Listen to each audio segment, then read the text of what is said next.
Salut à tous, je suis ravi de vous retrouver aujourd'hui pour une nouvelle vidéo. Je viens aujourd'hui vous parler du parcours de flamme jumelle, mais pas que. Je pense que cette vidéo pourrait toucher, parler à tout le monde en soi, parce qu'on parle d'une histoire d'amour, quel que soit le lien d'âme qui nous unisse à une autre personne, que ce soit un lien d'âme sœur, une flamme jumelle, un lien karmique, ou juste quelqu'un qui est là pour nous percuter, nous réveiller. Je pense que l'essentiel de nos relations, qu'elles soient professionnelles, familiales, amicales, amoureuses, sont toutes faites pour une seule raison, nous ramener à nous et nous permettre d'évoluer et acquérir une forme de sagesse, de loyauté envers soi et de déconstruire beaucoup de croyances qui sont liées à l'éducation, à la culture, à la religion, à la société, à nos peurs qui nous conditionnent, aux interdictions, aux obligations, aux limitations que l'on se met, les croyances limitantes, les bénéfices secondaires, toutes ces choses qu'on retrouve dans le développement personnel et dans lequel vous êtes très certainement si vous regardez cette vidéo. Donc peu importe le lien d'âme, je pense que cette vidéo pourrait résonner avec le parcours de chacun. Et dans l'introduction de cette vidéo, j'aimerais attirer votre attention sur le fait justement de déconstruire ces croyances, tout ce que l'on prend pour acquis, que vous ayez 20 ans, 30 ans, 40 ans, 70 ans, peu importe, dans nos parcours, dans nos expériences, dans les relations qu'on a pu avoir par le passé, elles nous forment, elles nous transforment, elles nous permettent d'avoir certaines croyances de ce qu'il est possible de vivre, ce qu'il est permis, et de nous permettre de nous réaliser à titre personnel et sentimental dans ces relations que l'on nomme comme amoureuses. Encore faut-il qu'il y ait deux personnes qui s'aiment et qu'on ne soit pas dans une relation toxique, une relation perverse, de manipulation, de dépendance affective, de peur, de manque, de toutes ces choses, là aussi qu'on connaît tous. Ceci étant, il est important arriver à un moment de déconstruire tout ce que l'on prend pour acquis. Exemple tout bête, à une époque, tout le monde pensait que la Terre était plate.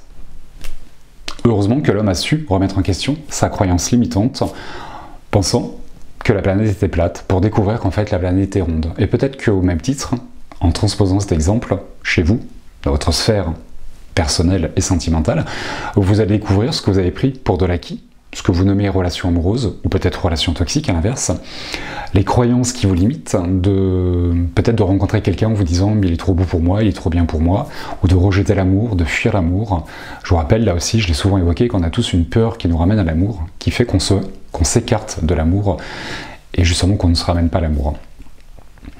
Et ces croyances, elles nous limitent, elles nous enferment. Le temps vient mettre une chape de plomb sur ces croyances, et vient vraiment les stocker en nous comme une mémoire informatique et dans nos mémoires cellulaires. Et on a besoin de déprogrammer à l'image des virus qui est dans le téléphone ou dans l'ordinateur qui fout le bordel. À l'intérieur, dans nos champs de conscience, dans nos croyances, il y a toujours des virus, des tocs, des autosabotages qui viennent foutre le bordel et qui pourraient nous laisser penser avec le temps qu'on ne mérite pas, qu'on ne peut pas avoir, rencontrer quelqu'un de bien et être dans cette relation d'amour épanouissante, cette relation d'amour qui nous rend heureux. Et c'est un chemin dans lequel vous êtes très certainement de prendre conscience qu'il y a des blocages, des croyances limitantes, que vous allez peut-être voir des interdits, des obligations, et vous allez vous limiter tout seul dans vos champs de conscience, à vos perceptions, derrière les illusions, les peurs que vont créer votre mental et votre ego. Et ce parcours que l'on nomme comme flamme jumelle, couple divin ou je ne sais quoi, vous ramène à vous, à votre cœur, et à analyser votre vie avec le cœur et plus les peurs, et à lâcher l'ego. Et l'ego, ce qu'il va très certainement vous laisser supposer, c'est que la personne que vous rencontrez, est-elle faite pour vous? Est-ce la personne de votre vie? On a peur de s'engager, on aimerait une réciprocité dans les sentiments, on aimerait que l'autre partage nos sentiments et les mêmes intensités de sentiments, limite qu'on s'aime pareil l'un et l'autre, ce qui est difficilement réalisable, je pense. Et peut-être aussi la volonté de rencontrer l'amour de sa vie et que ça ne s'arrête jamais. Je pense qu'on a tous envie d'être sûr d'avoir trouvé la bonne personne. Et je pense que cette croyance, qui est très humaine, très logique, dans les fondements de notre éducation, on nous apprend à ne pas nous tromper, et ça commence à l'école, où on nous pousse à réussir et à ne surtout pas percevoir des échecs ou des choses à connotation négative qui pourraient nous laisser penser qu'on se plante de chemin, qu'on se trompe et qu'on n'a pas rencontré la bonne personne. Mais la personne que vous rencontrez, c'est peut-être la personne de votre vie pendant un mois, pendant un an, pendant 20 ans, pendant 30 ans ou toute votre vie. Et je pense, je dis bien je pense, qu'aujourd'hui, il faut lâcher cette peur de se tromper et cette envie d'être sûr d'avoir rencontré la personne de sa vie. Parce que ça viendrait figer votre histoire, ça viendrait vous figer vous dans un comportement, ça viendrait figer l'autre dans son comportement. Et je pense également que ça vous empêcherait d'évoluer dans votre relation d'amour et qu'elle puisse se transformer en fonction de vous. À 20 ans, on fonctionne d'une manière, et quand on en a 40 ou 60, on fonctionne d'une manière différente. Et votre couple a besoin d'évoluer. Et dans ces évolutions qui sont personnelles, même si on est deux, l'un peut aller à droite et l'autre peut aller à gauche. On peut se retrouver, l'un peut ne plus avancer et l'autre avancer, ce qui va créer des distorsions dans le couple et des problématiques. C'est là il faut être souple et revenir dans nos croyances, dans ce que l'on prend pour acquis, pour percevoir l'autre tel qu'il est et percevoir son présent tel qu'il est dans le présent et lâcher le passé. Et ce que je peux aujourd'hui apporter dans ce parcours de flamme jumelle, comme je l'ai identifié, comme je peux le vivre, comme je l'ai vécu et comme peut-être je le vivrai, je ne sais pas trop, passé, présent et à venir, c'est peut-être de lâcher votre passé justement et de laisser le passé dans le passé pardon, et de ne pas le transposer dans votre présent. Et souvent on va faire l'amalgame ou l'erreur, mauvaise formulation, on va percevoir, on va identifier la relation du présent à toutes celles du passé, et très certainement vous allez les comparer. Et souvent, ce que l'on fait inconsciemment, intentionnellement, c'est de comparer la personne que l'on rencontre aux personnes du passé ou à notre ex. Et la nature de la relation, la même chose, pour essayer de valider cette relation, et peut-être le fait d'avoir rencontré cette bonne personne. Et je pense du coup qu'il est intéressant de laisser votre passé dans le passé, de ne pas le transposer dans le présent, de ne pas ramener toutes vos anciennes relations dans le présent, car vous n'êtes plus les mêmes personnes. Toutes ces ruptures, toutes ces relations, toutes ces rencontres que vous avez faites vous ont permis d'évoluer et d'être différents. Et c'est là qu'il va falloir porter votre attention sur qui vous êtes aujourd'hui et comment vous comportez de manière différente, et surtout pas transposer le passé dans le présent et comparer d'une manière systémique toutes ces relations ou toutes les personnes dans la mode de fonctionnement de ce que l'on ne veut plus ou de ce que l'on aimerait. Déconstruire ses croyances, lâcher le passé dans le passé, ne pas le transposer dans le présent. Les peurs, l'ego, le mental, pacifier tout ça et avancer avec le cœur, parce qu'on parle d'amour et on ne parle pas de volonté, de détermination, ou de contrôle, ou de manipulation.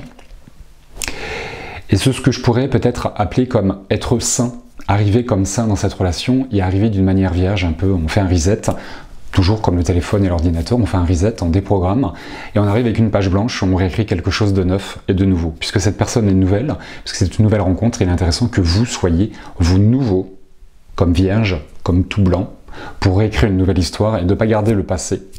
C'est comme si en fait vous aviez sur une feuille blanche écrit au crayon de papier toutes vos histoires passées, que vous les gommiez.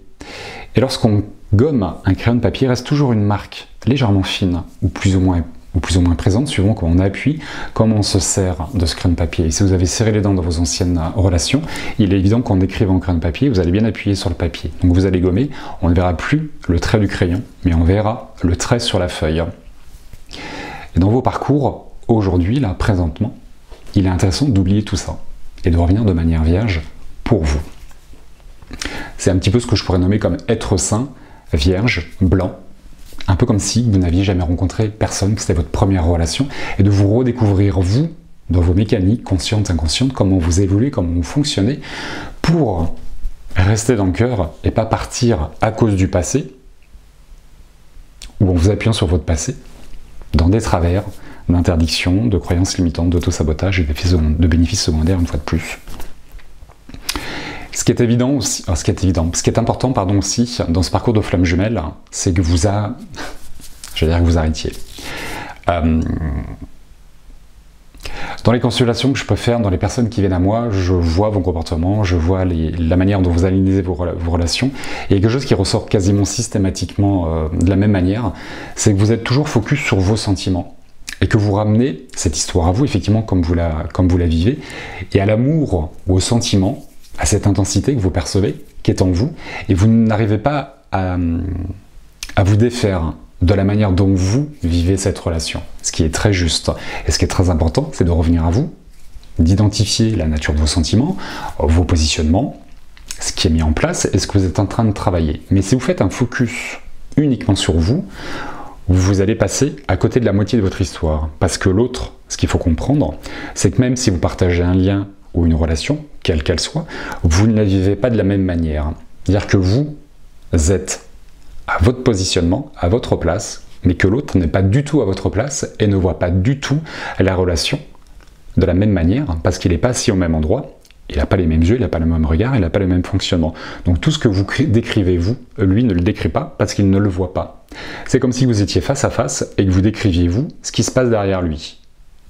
Lui, comme ce que vous décrivez dans son dos, il ne le voit pas, il ne le perçoit pas. Par contre, il va vous parler de ce qui se passe derrière vous. Peut-être qu'il va vous parler de votre passé, de vos relations précédentes, de vos ex, ce qui va vous pousser à lâcher tout ça. Et c'est un petit peu ce qu'on décrit tous dans ce parcours de flamme jumelle. Revenir à l'essentiel, oublier c'est le développement personnel, être une meilleure version de soi-même, lâcher toutes ces croyances sur ce que l'on nomme être des relations d'amour qui en réalité n'en sont pas, car elles sont manque, dépendance affective, obsession, éducation ou je ne sais quoi, et limitante, chantage affectif, qu'on nous laisse aussi penser qu'on pourrait bien faire ou mal faire, qu'on pourrait se tromper, et qu'on pourrait ne pas avoir trouvé la bonne personne. Mais en soi, on n'est jamais sûr de rien, surtout si on s'appuie sur la foi, sur la confiance en soi, sur l'amour, sur le lâcher-prise, sur la patience, et sur la vie, car la vie est impermanente, et que rien n'est figé dans la vie. Tout comme la nature, il n'y a pas un arbre qui est figé, il n'y a pas une plante qui est figée, il n'y a pas deux plantes qui poussent de la même manière, elles n'ont pas la même couleur, toutes ces fleurs, tout est différent, et c'est ce qui rend harmonieux la nature, et c'est ce qui nous permet de nous évader dedans et de nous en nourrir, cette diversité, cette pluralité qui rend tout ça juste merveilleux.